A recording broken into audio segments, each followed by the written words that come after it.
Hey, it's Dr. Annette Athey, and I wanted to just give you a quick video on the ACT limit setting. For most of you, you received the handout on that three-step process, but I wanted to provide just a quick tutorial on what that might look like. And the hope is that we'll be able to schedule up a time where I'll be able to come into the school and teach all of you in person so that we can practice and maybe brainstorm some limits that would be appropriate or choices if you're having some difficulty coming up with some options for your classroom or for the kids that you work with. So I'm just going to refer to my notes because I want to make sure that I don't miss anything. So if I'm looking down, that's what I'm doing. But limit setting, the whole purpose is to help provide consistency and predictability. And you already know every day that the kids that you work with come from a trauma background. Consistency and predictability equals safety. And these kids need safety. We know they're not getting it at home. We know that each teacher does things differently. Each para who works with them does it differently. And so the whole goal of this is that if we change the way that we work with these kids, that we potentially can change the environment. And whether you're their main teacher, whether you're the specials teacher or a para, if we are all using the same language, the same limit setting, our kids know what to predict. So we've increased the safety level in the school. So with the ACT limit, this is from Dr. Landreth, and he is at the University of North Texas. His three-step limit process is something that I have used for almost 20 years.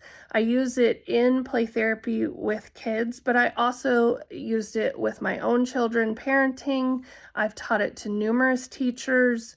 I teach it to most parents who walk into my office. It's so important because the reason why the limit setting works is, number one, we've returned responsibility to the child. They have a choice here. And again, our trauma kids are looking for control. They want to control the room. They want to control the environment. They want to try to be in charge. And so this limit setting structure allows them to be in control. It also, like we mentioned, increases that feeling of safety and security. And also, it helps them bring themselves under control. So they're not hitting an ultimate limit where we are forcing them to change. They are bringing themselves under control. And that, on our part, if we don't understand how the limit setting works, we start to get impatient and we think we need to step in with some sort of discipline or punishment. And that's not the purpose of limit setting. The purpose of limit setting is to show the child that when we bump into the rule or the limit, they have a choice. They have a choice to follow the rule and bring themselves under control, or it moves to the next step. But again, if we're not coming from the right spot in our polyvagal system, we start to get really uncomfortable, really nervous about, is this child going to do the right thing? And so number one, before we even get into the process of limit setting, I want to encourage you to put into your mind that these kids will bring themselves under control, and trusting and believing that this child will do the right thing. We've talked about before when I came to speak to the school, kids, especially trauma kids, can sniff out the BS. So if you're saying, I trust and believe you, but your energy, your nervous system is sending out vibrations that say, oh, this kid's never going to follow this. This kid's never going to do this. This is never going to work. you will fail before you begin. So I know a lot of you are new to working with me and are probably in that spot where, I don't know if I want to go there. I've been teaching for 10 years, 15 years. I don't think this will work. What I'm asking you to do today is to trust the process, to trust and believe that this will work, and that if we follow the steps, you will see a difference in your classroom.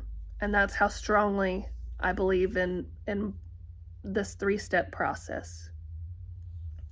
So those 3 steps, it follows ACT. So first step is A. So we're going to acknowledge the feeling. It could be as simple as, I know you're mad. I know you want to. I know you're upset. Again, the reason in acknowledging their feeling is we want to communicate to them, I get it. I see what you're trying to tell me with this behavior, but we're saying it in words. So we're putting it out there. We're acknowledging their feeling or their desire to do something. Communicating the limit, so the letter C, we, in this moment, are communicating to them what the rule is. And we use the word limit instead of rule because this isn't a black and white thing.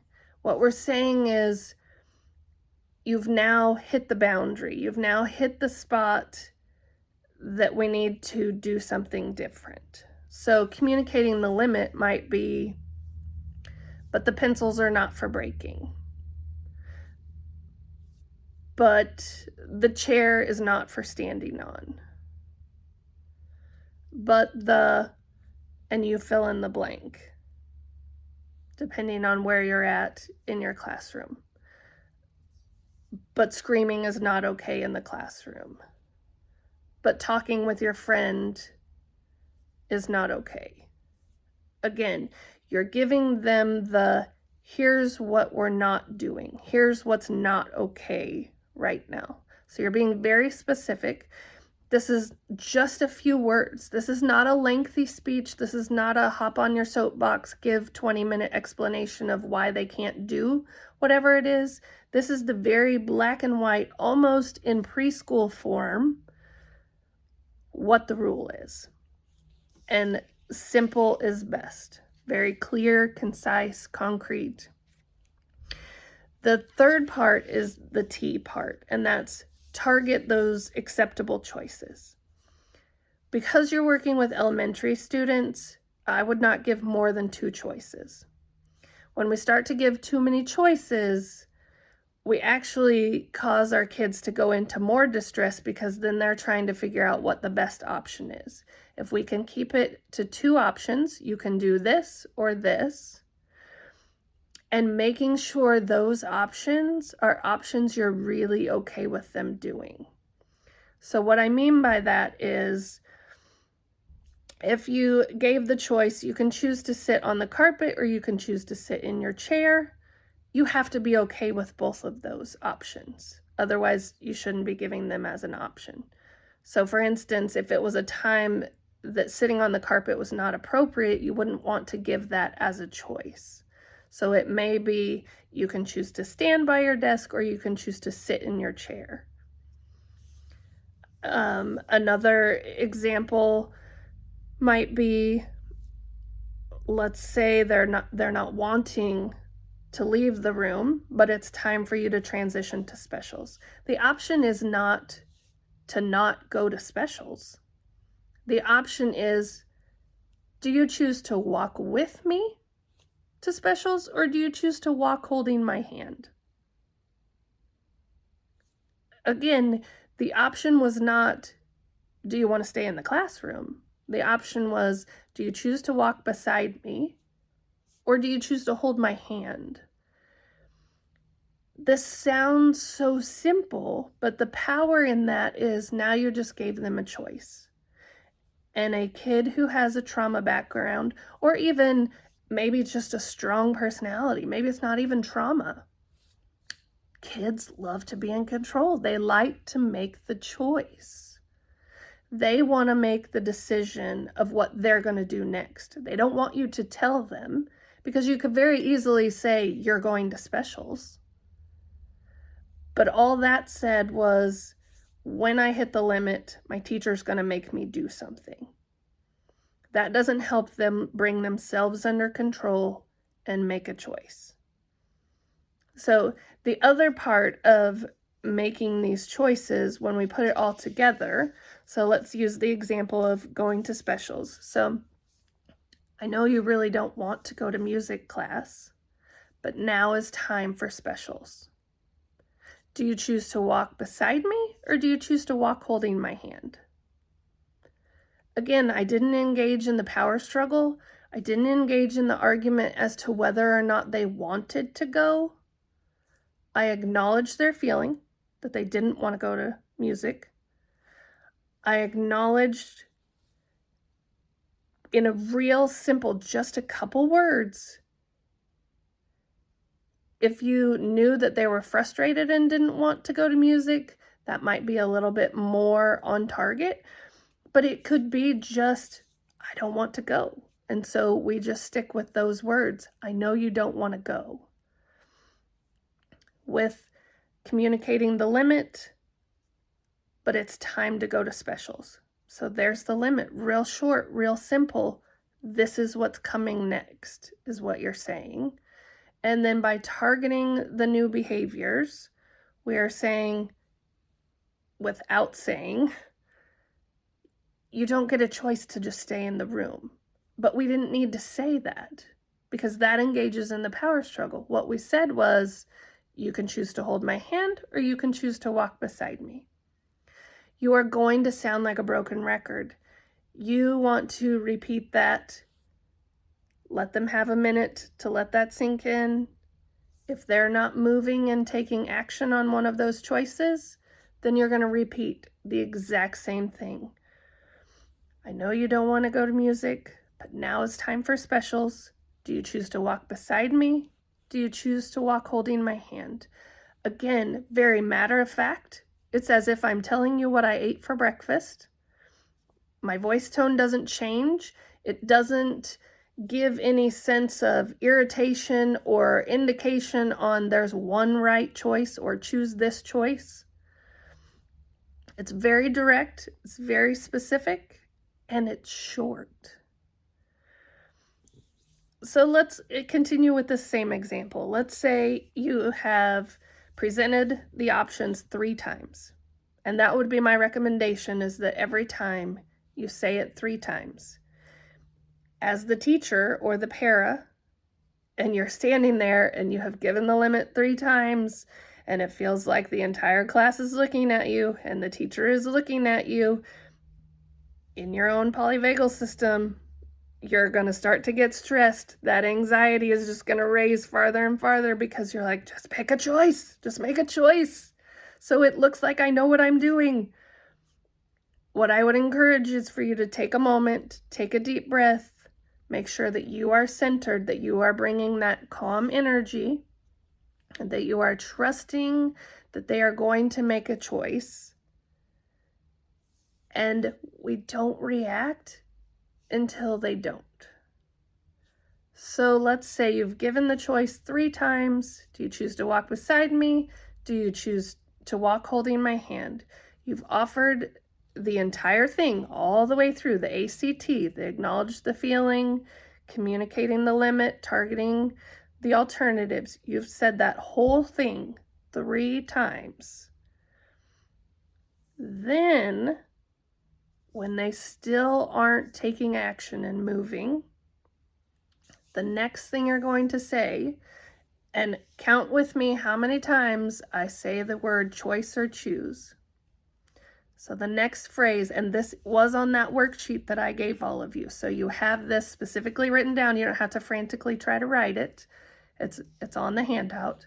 What you're going to say is, if you choose not to choose, then you are choosing for me to choose for you. Again, I'm going to say that again. If you choose not to choose, then you are choosing for me to choose for you. So that's 4 or 5 times that I've said the word choice. So I very much mean they get to choose. But what I'm saying is when they aren't choosing, we're not just going to stay in this holding pattern where I just keep on repeat. So how I usually handle that situation is, as I'm saying that, I'm going to slowly reach my hand down to them or out to them. And I'll say, if you choose not to choose, then you're choosing for me to choose for you. Again, still very matter of fact. I choose for you to hold my hand. Because maybe at this point, I know this kid potentially is a runner. And so I'm going to say it's probably more likely if I reach out and grab their hand that they're going to go with me. So I'm reaching down, I'm holding my hand out. Most kids are going to do one of 2 things. They're either going to grab your hand and they're going to go because they're going to see that you meant business. Or because they don't want you to get to choose, they want to choose for themselves, they are going to dismiss your hand and pop up and run over to the line because they don't want you to be in control. They don't want you to be in charge of their choices. Either way, it's a win. They are doing one of the choices.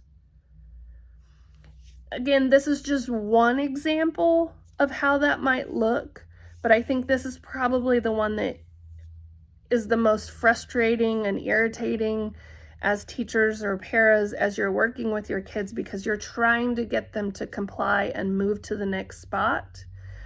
And when they decide they're not going to do it, it engages that power struggle. So again, just a couple things that I want to remind you that can help during this limit setting is that if you are giving 2 options, if you can point to those options and give that visual cue, that's always helpful. So it might be when we were talking about sitting in the chair or sitting on the floor. Maybe you point to the carpet or you point to the chair. Again, you're helping visually redirect, but you're also saying, here's the 2 choices. It just helps give kids another clue of here's what's coming next and here's what I expect. The other part is consistency. So the more that we do this, the more that we practice, the better it will be. It's not going to come out. I mean, as I mentioned, I've been doing this for 20 years. I didn't have to look at the paper to tell you that if you choose not to choose, because it is so ingrained in my language with kids that I don't even have to think about that.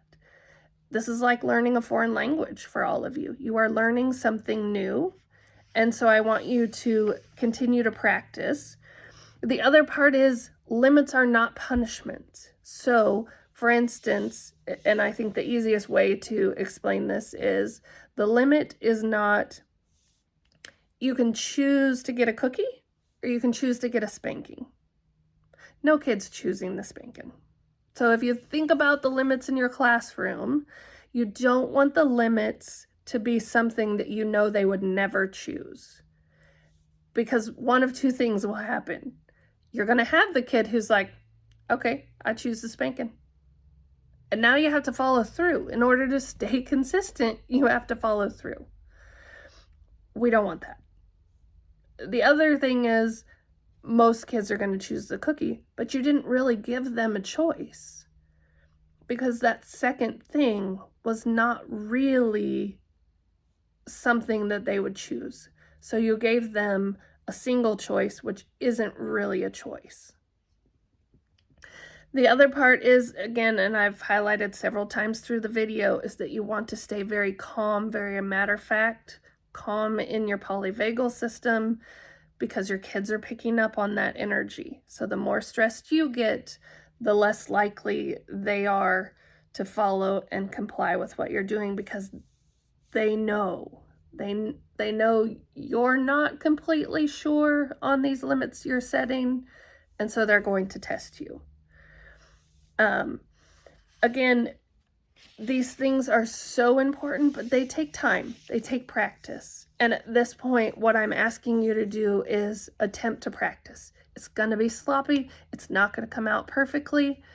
But if you can write down 2 options for maybe your top 5 problems in your classroom, and if you already have in your mind, before it's a crisis, if you already have some options, it's going to be much easier to recall when that stressful time comes. So again, referring back to your polyvagal system, when you are activated and sympathetic and this kid is misbehaving, if you don't already have the list kind of written out or in your head, it's going to be harder to recall because that cognitive part is shutting off for you. So the brain isn't working. You're going to have a hard time coming up with options.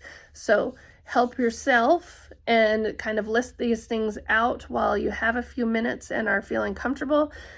If you have questions, like I said, my hope is that I'll be able to come and do this training in person, but I wanted to give you something so that you could have a better idea of not just some words on a paper, but to really understand what this might look like in action. On that same sheet, I did run through just a few examples of what some choices might look like. If you're struggling with choices, check in with another teacher, para, Mrs. Vanderhoof. You are welcome to send me a message. I'd be happy to help brainstorm as well. Again, all of you are doing a wonderful job and working so hard at changing this school environment. And this is just one more piece, one more tool to help change the environment, but also for your kids to benefit and to take the pressure off of you as teachers and staff in not knowing what to do next. This gives you a definite format and a layout of how to handle those situations when we end up with those power kids or those trauma kids who just, they don't react the same way as other kids. So I look forward to meeting with you guys again and coming in and doing some more observations and direct feedback. Have a great week and take care.